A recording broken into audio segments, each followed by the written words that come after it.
Pelo estatuto, após que você cumpriu aquela quarentena, né, que era obrigado, etc. Tal, você está liberado aí a voltar para a presidência. Muitos torcedores pedem isso, outros dizem que não, enfim.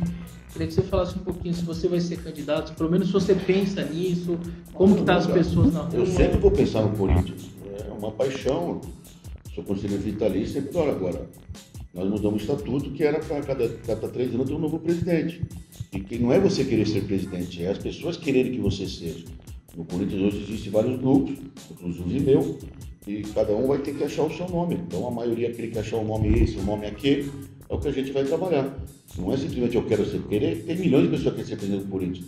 Agora poucos podem ser porque o sócio, os grupos querem esse ou aquele. Vamos aguardar, está muito cedo ainda, vamos esperar para ver o que acontece. São 2 anos e 3 meses, 2 anos e 4 meses do Roberto. Como que você avalia esse período dele?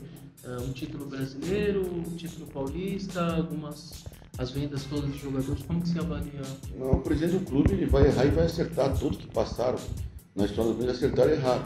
O que eu acho que ficou difícil para o Roberto foi esse negócio de impeachment, ficou falando 5, 6 meses antes, e depois que não vai aprovar as contas, tudo isso atrapalha não só o presidente, mas atrapalha muito o clube. Mas graças a Deus não houve nada disso, até porque não tinha ato de ofício para isso, e ele teve essas dificuldades. Mas um presidente que está 2 anos e 3 meses no Corinthians, ganhou um paulista, ganhou um brasileiro, tem que ser reconhecido. O que você certamente faria igual? Certeza que você faria igual, e o que você faria diferente? Cada um tem uma maneira de administrar. Eu não vou ficar comprando o que eu faria e o que eu deixaria de fazer, porque isso vai virar polêmica. Eu acho que ele tem a diretoria dele, ele acertou e errou como todos, agora ele está procurando fazer o melhor do clube. É isso que eu entendo. Você aquela vez ofereceu ajuda a ele se negou, né? Ele não se negou. Malemar conversamos sobre isso. O que muitas coisas que saem na imprensa não é realidade. Eu estou pronto para ajudar o Corinthians ou ele, ou quem quer que seja esteja no Corinthians, toda vez que eu for convocado. Mas é que tudo que se falava nos últimos anos é que, olha, vendeu o jogador, foi o Andrei. Contratou o jogador, foi o Andrei. Contratou o treinador, foi o Andrei. Mandou embora o treinador, foi o Andrei. Caiu o Urubu dentro do Parque São Jorge, foi o Andrei. Derrubaram a água, foi o Andrei. E não é verdade isso. Eu, desde o segundo ano de mandato do Mário, é óbvio que eu dava opinião, que talvez eu me meti um pouco mais do que devia, ou com uma opinião muito mais forte, mas o dirigente e o presidente sempre teve autonomia de fazer aquilo que quer. Nem tudo que eu dei opinião foi feito, e nem tudo que eu falei não deixou de ser feito. Mas eu procuro deixar as administrações trabalhar o melhor possível. Eu não sou daquele ex-presidente, apesar de ninguém acreditar, que fica trabalhando no bastidor. Aquela vez te frustrou um pouco você ter tentado ajudá-lo e de uma maneira ou de outra? Mas o Roberto sempre vai querer me ajudar, ele nunca vai deixar de querer me ajudar. Talvez não, da maneira que eu queria que fosse para frente, talvez não era o caminho que ele queria seguir, que é um direito, e é isso. Agora, tudo no Corinthians é o futebol, é 90% do clube.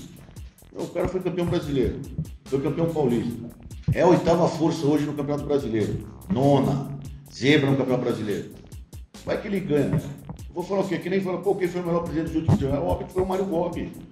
O Mário Gobi ganhou Libertadores, ganhou Brasileiro, ganhou Mundial, ganhou Recopa, ganhou Paulista.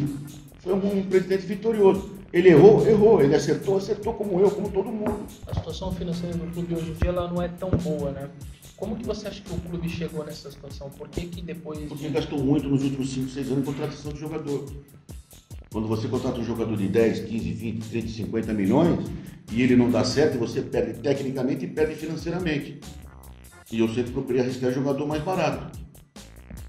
Isso é a opção do clube, a opção do presidente, a opção da diretoria. A contratação boa, eu sempre falei, é aquela que dá certo.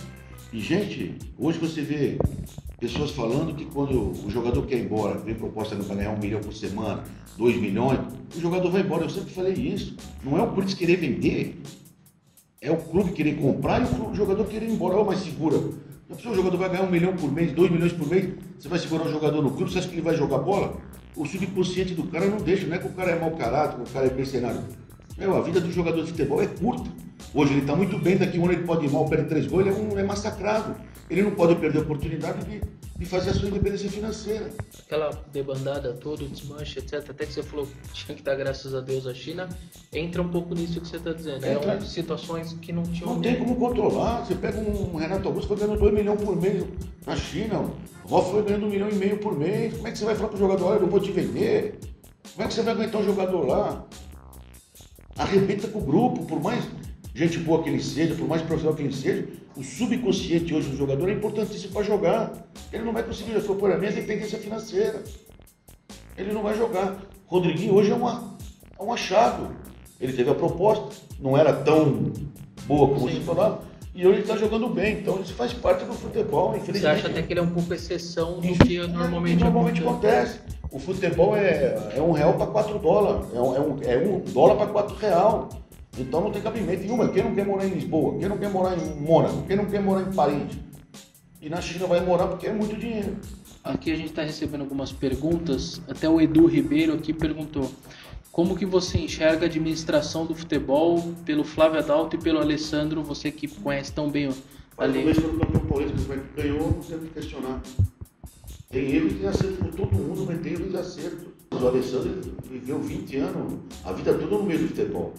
O Flávio Adalto, apesar de não estar diretamente no futebol nos 50 anos que ele tem de clube, mas ele sempre participou, sempre teve reuniões, sempre viu como é que era. Então não são inexperientes, eles podem ter errado, mas não é por falta de experiência, porque realmente as decisões que se tomam no dia a dia no futebol e no clube como um todo, se acerta e se erra.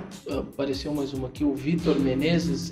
Por que o Corinthians ganha tanto dinheiro, mas não consegue pagar dívidas simples, como a do Casim? Porque gastou mais do que ganha. Simplesmente isso. E quando você fala gastou, é nos últimos anos todos. Nos últimos 4, 5 anos. Com todo mundo, com você, com o Gomes. Me fala um jogador que eu paguei mais caro fora o Frederico, que foi um gota nada, foi um furo total.